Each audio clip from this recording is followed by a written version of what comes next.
Hello friends, welcome to tech facts in Telugu YouTube channel. నేను మీ రబీన్. Friends, ఇంకా మార్చి కూడా రాలేదు, ఫిబ్రవరి మధ్యలోనే ఎండలు మాత్రం మామూలుగా లేవు, దంచి కొడుతున్నాయి కదా, మిడ్ సమ్మర్లో ఉన్నట్టు అనిపిస్తుంది నాకైతే. అండ్ ఇలాంటి కండిషన్లో ఖచ్చితంగా మనం ఏసీ వైపు చూస్తూ ఉంటాం కదా. అండ్ 2025లో ఎలాంటి ఏసీ కొనాలి అండ్ మీకు ఎవ్వరు చెప్పని ఒక 5 కీ పాయింట్స్ చెప్తాను. ఇవి మైండ్లో పెట్టుకోండి మీరు కొనుక్కునేటప్పుడు. అప్పుడే మీరు ఒక బెస్ట్ ఏసీని కొనుక్కుంటారండి. ఫస్ట్ అయితే ఛానల్ సబ్స్క్రైబ్ చేసుకోండి, మీ ఫ్రెండ్స్ కూడా షేర్ చేయండి. ఏసీ కొనుక్కునే వాళ్ళకి ఇది ఒక టెక్స్ట్ బుక్ లాంటిది అనమాట. అన్ని పాయింట్స్ దీంట్లో నేను మీకు కవర్ చేస్తాను, తక్కువ టైం మ్యాక్సిమం తీసుకొని. అండ్ మీకు very first point, valid point, అందరు చెప్పేది కెపాసిటీ ఆఫ్ ది ఏసీ ఎలా చూజ్ చేసుకోవాలి మీ రూమ్ సైజ్ తగ్గట్టుగా. ఫర్ ఎగ్జాంపుల్, జనరల్గా నేను గ్రౌండ్ ఫ్లోర్ని దృష్టిలో పెట్టుకొని చెప్తున్నాను. మీ రూమ్ సైజ్ అనేది స్క్వేర్ ఫీట్లలో కొలుస్తాం మనం. 100 స్క్వేర్ ఫీట్ కంటే చిన్నగా ఉంటే అదొక చిన్న స్టడీ రూమ్ కావచ్చు, చిల్డ్రన్ బెడ్రూమ్ చాలా చిన్నగా ఉండొచ్చు, మాస్టర్ బెడ్రూమ్ పెద్దగా ఉండొచ్చు. ఇలా 100 స్క్వేర్ ఫీట్ కంటే బిలో ఉంటే 0.8 టన్స్ సరిపోద్ది. బట్ ఇదే చిల్డ్రన్ బెడ్రూము 100 స్క్వేర్ ఫీట్ది 5th ఫ్లోర్లో ఉంది, అదే పెంట్ హౌస్, మనకి డైరెక్ట్గా సన్లైట్ పడుతుంది. అలాంటప్పుడు ఇక్కడ 0.8 టన్ను సరిపోదు, అప్పుడు 1.5 టన్ మినిమం పెట్టుకొని గుర్తుపెట్టుకోండి. అందుకే నేను గ్రౌండ్ ఫ్లోర్ని ఒక జనరల్ కండిషన్ లాగా చెప్తున్నాను. సో దాన్ని బట్టి మీరు వ్యారీ అవుతుంటే గుర్తుపెట్టుకోండి మళ్ళీ.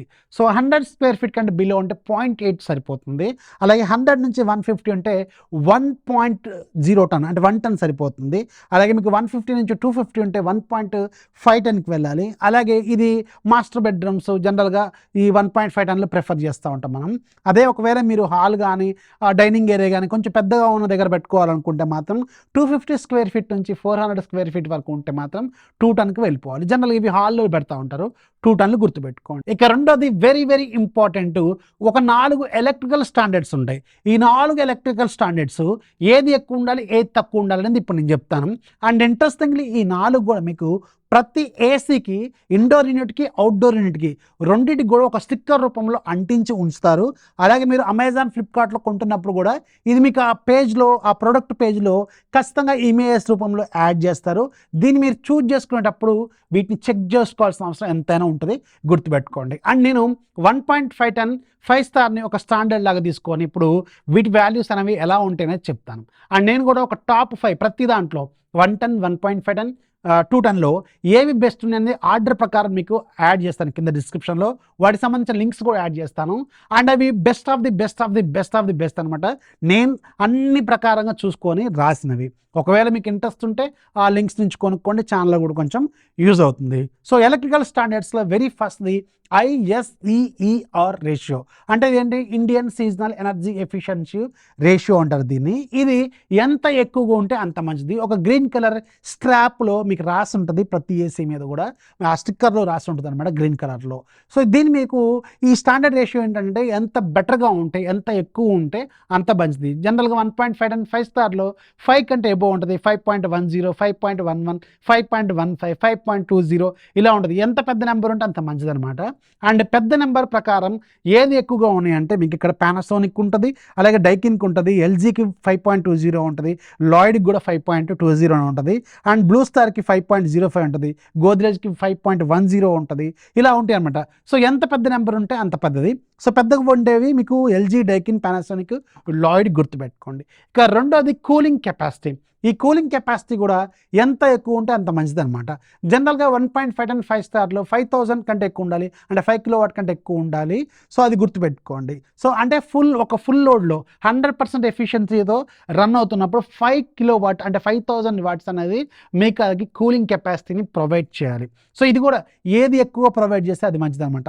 ఎక్కువగా ప్రొవైడ్ చేస్తున్నవి ఏంటంటే మీకు డైకిన్ అన్నిటికంటే ఎక్కువగా 5280 ప్రొవైడ్ చేస్తుంది. ఆ తర్వాత మీకు బ్లూ స్టార్ ఉంటుంది, 5110 ఉంటుంది. తర్వాత పానాసోనిక్ ఉంటుంది, 5100 ఉంటుంది. తర్వాత మీకు ఎల్జీ 5000, అలాగే మీకు హిటాచి కూడా 5000 ఉంటుంది. అలాగే మీకు గోద్రేజ్ 4800 ఉంటుంది. ఈ వాల్యూ ఎంత ఎక్కువ ఉంటే అంత మంచిది. ఆర్డర్ ప్రకారం చూసుకుంటే డైకిన్ తర్వాత బ్లూ స్టార్ తర్వాత పానాసోనిక్ తర్వాత ఎల్జీ తర్వాత హిటాచి ఆర్డర్ అనమాట ఇది. And number of units consumed, మూడో పాయింట్ ఇది. ఇదేమో ఎంత తక్కువ ఉంటే అంత మంచిది. అంటే నెంబర్ ఆఫ్ యూనిట్స్ పెరిగినాయి అనుకోండి, ఎలక్ట్రికల్ బిల్ అనేది కూడా మీకు కరెంట్ బిల్ అనేది పెరుగుతూ ఉంటుంది. సో జనరల్గా ఎక్కువ కూలింగ్ కెపాసిటీ ఆఫర్ చేస్తున్నవి ఎక్కువ యూనిట్స్ కూడా కన్జ్యూమ్ చేస్తూ ఉంటాయి అనమాట. సో అన్నిటికంటే తక్కువ కన్జ్యూమ్ చేసేది ఏంటంటే మీకు 750 ఉంది, లాయిడ్ ఉంటుంది, ఆ తర్వాత మీకు 728 గోద్రేజ్ ఉంటుంది. బట్ ఇక్కడ ఏదైతే ఇందాక ఎక్కువ కూలింగ్ కెపాసిటీ ఆఫర్ చేస్తున్న డైకిన్ ఉందో 785 ఈ మనకి కన్జ్యూమ్ చేస్తుంది అనమాట. అన్నిటికంటే ఎక్కువ యూనిట్స్ కన్జ్యూమ్ చేసేది కూడా ఇదే. అంటే ఆబ్వియస్గా ఎక్కువ కరెంటు బిల్లు తీసుకునేది కూడా ఇదే అనమాట, గుర్తుపెట్టుకోండి. ఇది కూడా ఆర్డర్ నేను మీకు ఇక్కడ చూపిస్తాను, చూడండి ఒకసారి. ఆ తర్వాత మీకు energy star rating. Energy star rating అనేది జనరల్గా రెండే ఉంటాయి, 5 స్టార్ 3 స్టార్ 4 స్టార్ కూడా ఉంటుంది. అప్పుడప్పుడు ఎల్జీ లాంటి బ్రాండ్లో మనకు కనిపిస్తూ ఉంటుంది, ఇప్పుడు లేదనుకుంటుంది కూడా. సో జనరల్గా ఏంటంటే మీరు బాగా ఏసీని ఎక్కువగా వాడుతున్నారు, మాస్టర్ బెడ్రూమ్లో ఎక్కువగా వాడుతుంటారు, ఒక సంవత్సర కాలంలో మినిమం 3 నెలలు వాడుతున్నారు, 3-4 నెలలు వాడుతున్నారు కంటిన్యూస్గా అంటే అప్పుడు 5 స్టార్కి వెళ్ళండి. ఒక సంవత్సరం కాలంలో 1 మంత్ అలా తక్కువ వాడుతున్నారు అనుకోండి, 3 స్టార్కి వెళ్ళి సరిపోతుంది. ఫర్ ఎగ్జాంపుల్ అది ఒక గెస్ట్ బెడ్రూమ్ లేదంటే చిల్డ్రన్ బెడ్రూమ్, పిల్లలు ఎక్కడ ఉండట్లేదు, ఎక్కడ చదువుకుంటున్నారు, ఎప్పుడో ఒకసారి వస్తూ ఉంటారు, వారం 10 రోజులకి సెలవులకు వస్తూ ఉంటారు. అలాంటప్పుడు 1.5 టన్ 3 స్టార్ అనేది సరిపోతుంది, అంటే కన్జ్యూమ్ అనేది ఎక్కువగా కాదు కాబట్టి. సో ఒకవేళ దానికి దీనికి మినిమం 10,000 రూపాయల ప్రైస్ డిఫరెన్స్ కూడా ఉంటుంది. సో అందుకని అలా కూడా చూజ్ చేసుకోండి. తక్కువ వాడతాం అనుకుంటే 3 స్టార్కి వెళ్ళిపోండి, బాగా ఎక్కువ వాడతాం అనుకుంటే 5 స్టార్కి వెళ్ళిపోండి. ఇవి 4 ఎలక్ట్రికల్ పాయింట్స్. ఇవి 4 కూడా మీకు ఆ స్టిక్కర్ మీద రాసి ఉంటే గుర్తుపెట్టుకోండి. ఆ తర్వాత మీకు సర్వీస్, అంటే మీకు వీళ్ళు ఎలా సర్వీస్ ఆఫర్ చేస్తున్నారు. ఫర్ ఎగ్జాంపుల్ మంచిర్యాల ఉందనుకోండి, ఇక్కడ మీకు ఎల్జీ, డైకిన్ అన్ని బ్రాండ్లకు సంబంధించిన సర్వీస్ అనేది అవైలబుల్గా ఉంది. మీ టౌన్లో ఏ సర్వీస్ అనేది బెటర్గా ఉందో అలా కూడా చూజ్ చేసుకోవాలి, గుర్తుపెట్టుకోండి. ఎందుకంటే మనం ఏసీ పాడైంది, ఫోన్ చేసినాం, ఎన్ని రోజులైనా రాలేదనుకోండి, అప్పుడు మళ్ళీ వేరే థర్డ్ పార్టీ వాళ్ళతో చేయించుకోవాలి, ఈ చికాకులన్నీ ఉంటాయి. సర్వీస్ ఏది బాగుందో అది కూడా చూజ్ చేసుకోవడం మంచిది అనమాట. అండ్ 5వ పాయింట్ ఏంటంటే కొన్ని వాల్యూ యాడెడ్ సర్వీసెస్ ఉంటాయి. ఫర్ ఎగ్జాంపుల్ ఇప్పుడు లేటెస్ట్ 2025లో ఏసీస్లో మీకు వైఫై అని చెప్పి, స్మార్ట్ అని చెప్పి, అలాగే ఏఐ టెక్నాలజీ అని చెప్పి, యాప్ కంట్రోల్ అని చెప్పి, ఇలా రకరకాల ఫీచర్స్ ఉంటాయి. సో అది కూడా చూజ్ చేసుకోండి. అండ్ 4-వే స్వింగ్ ఉందా లేదా, ఇది కూడా ఒక వన్ ఆఫ్ ది పాయింట్ అనమాట సర్వీసెస్లో. ఇది కూడా మీరు యాడ్ చేసుకోండి. 4-వే స్వింగ్ ఉండాలి, అంటే ఇలా ఇలా ఇలా ఇలా ఆ బ్లేడ్ అనేది అటు ఇటు మూవ్ అవ్వాలి, 4 వైపులా 4 డైరెక్షన్స్లో మూవ్ అయ్యేలాగా ఉందా లేదా, 4-వే స్వింగ్ అని రాస్తుందా లేదా చూజ్ చేసుకోండి. ఇవి మెయిన్గా మీరు నోటీస్లో పెట్టుకోవాల్సిన పాయింట్స్ అనమాట, 5 పాయింట్స్. అయితే దీంట్లో నేను నా పర్సనల్ ఎక్స్పీరియన్స్, నేను ఇప్పుడు చాలా రకాల ఏసీలు వాడాను, మా ఇంట్లో కానీ, మా ఖమ్మంలో కానీ, ఎక్కడైనా సరే ఫ్రెండ్స్లో కానీ నేను సజెస్ట్ చేసినవి కానీ, వాళ్ళ ఇంట్లో నేను అబ్జర్వ్ చేసిన కానీ.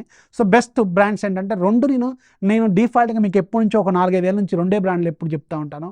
ఒకటి డైకిన్, 2ది ఎల్జీ. ఇవి 2 సర్వీస్ పరంగా కానీ, కెపాసిటీ పరంగా కానీ, పవర్ కన్జంప్షన్ పరంగా కానీ, పెర్ఫార్మెన్స్ పరంగా కానీ, ఫీచర్ల పరంగా కానీ ఇవన్నీ మీకు ఇవి 2 చాలా బాగా ఆఫర్ చేస్తాను. తర్వాత బ్లూ స్టార్ బాగుంటుంది. ఆ తర్వాత మీకు ఇంకా బ్రాండ్లు అన్నీ బాగానే ఉంటాయి, బట్ ఏంటంటే సర్వీస్ అవైలబిలిటీ ఉందా లేదా అది కూడా చూజ్ చేసుకోండి. ఇవన్నీ కాకుండా ఇంకొక మెయిన్ క్రైటీరియా కూడా ఉంటుంది మీరు చూజ్ చేసుకోవాల్సింది, ప్రైజ్ అనేది. వీటి పీక్ సమ్మర్ టైంలో మీకు వీటికి ప్రైజెస్ అనేవి ఎక్కువగా ఉంటాయి, అన్ సీజన్లో మీకు ప్రైజెస్ అనేవి తక్కువగా ఉంటాయి. మరి ఏది ఎప్పుడు ప్రైస్ తక్కువగా ఉంటుందో మనకి ఎలా తెలుస్తుందంటే, నేను మీకు ప్రతిదీ ఏదైనా ఏసీడీలు వచ్చినప్పుడు ఖచ్చితంగా మన ఛానల్లో రాసి పెడుతుంటాను. ఛానల్ యాక్టివ్గా ఉండండి. ఛానల్ లింక్ ఫస్ట్ కామెంట్ను డిస్క్రిప్షన్లో ఉంటుంది. సో ఏసీల మీద మీకు ఒక ఐడియా వచ్చిందని అనుకుంటున్నాను. వీడియోస్ లైక్ చేయండి, మీ ఫ్రెండ్స్కి షేర్ చేయండి. ఛానల్ ఎప్పుడు సపోర్ట్ చేస్తున్నాను. This is Rafi signing off. జై హింద్.